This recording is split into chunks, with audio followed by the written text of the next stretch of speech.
মায়ের মতন এমন আপন এ ধরাতে আর কেউ নাই। শত মমতায় স্নেহের ছায়ায় বুকের মাঝে দেবে ঠাই।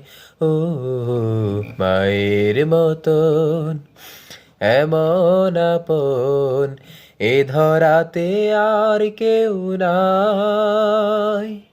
শত মমতায় স্নেহের ছায়ায় বুকের মাঝে দেবে ঠাই। ও মায়ের মতন এমন আপন এ ধরাতে আর কেউ নাই। মা গো